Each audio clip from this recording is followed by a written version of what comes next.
Hi there, Chris from TotallyEV, and here I'm doing a dedicated audio review of the Peugeot e-308 and also the e-308 SW. If you want a detailed review of the vehicle itself, make sure you check it up on your pop banner or go to one of the links in the description below or in the pinned comments. Now, to kick off this review, we have to talk about its audio configuration, and here it's quite a shame that you've only got a 6-speaker setup only, with no means of upgrading. Here you've got 165mm woofers that are found within each of the 4 doors and 25mm tweeters that are found within the A-pillars. Now here, if you do compare it to the non-fully electric model, you will actually find a focal audio upgrade available as an option, at least in the GT trim. It would have been great that this would have been available in the fully electric model, but alas, that's not the case, at least not at the time of filming and in the UK. Now, for you to tinker around with the audio drivers, you want to navigate on the 10-inch infotainment system. And here, via ambient sound, I've gone for dynamic. As for the equalizer, I've added 2 notches to treble, 1 notch to mid-range, and 1 notch to bass. I've also left the balance and fader in terms of its center position. Of course, these are my own EQ settings, but you might want to share your own if you own the e-308 down the comment section below, because it's all very subjective.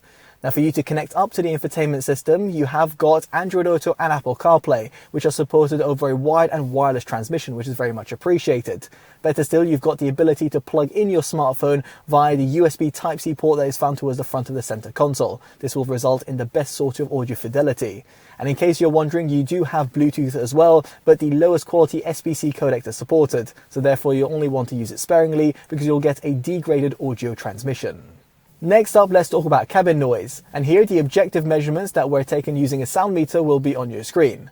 Now, what I'll say subjectively is that it actually does fare pretty well. There's minimal amounts of wind noise that can be heard deflecting off the A-pillars and also the wing mirrors, and there's also a minimal amount of rolling noise. However, this does get a little bit more affected if you go at higher speeds. Still, in the grander scheme of things, and for a vehicle of its class, it does actually fare pretty well. And that is also in part due to the fact you've got a decent amount of damping within the vehicle and also an acoustically tinted windscreen, no matter what sort of trim level you go for. So with all that in mind, let's go on to an audio demo. I'll be placing the camera and microphone in 4 separate locations and playing back a track. It's from Peugeot and it's titled Like Me.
Now, I appreciate an audio demo over YouTube is never ideal, but it will give you a bit of a taster as to what you should expect. Now, in terms of my own subjective opinion, I'll say that its sub-bass is actually cut short. And it's no surprise because you have not got a subwoofer, and therefore won't quite compete with some alternatives out there that do offer a driver within the boot or of course underneath the front seats. It is a shame yet again that the focal audio upgrade is not available for those people who are going for the fully electric 308 or the 308 SW.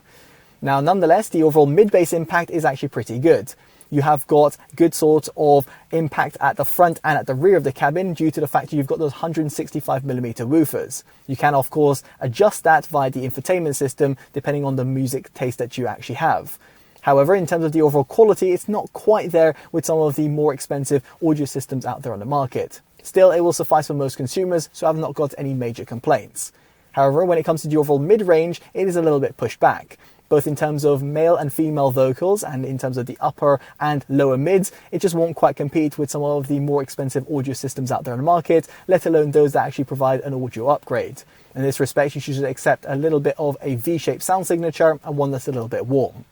Now, as for the highs, they extend relatively well at the front of the cabin, and that's due to the fact that you have got dedicated tweeters, one within each of the A-pillars, but the same couldn't be said at the rear of the cabin. Of course, due to the fact that you've only got those 165mm woofers, it'll feel that the overall clarity and that toe tapping feeling isn't quite there. So you might want to shotgun the front seat if you're going to be sitting within the e-308. Now, when it comes to the overall soundstage, I've got no real complaints when it comes to the overall instrument separation. The audio drivers do a decent job. Well, when it comes to the overall width and depth, it just feels a little bit closed. Indeed, over here, you haven't got that omnidirectional sound, and in some respects feels a little bit unidirectional. Not too severe, however, but in a grander scheme of things, if there were more audio drivers positioned within the cabin, I might have had a different sort of opinion.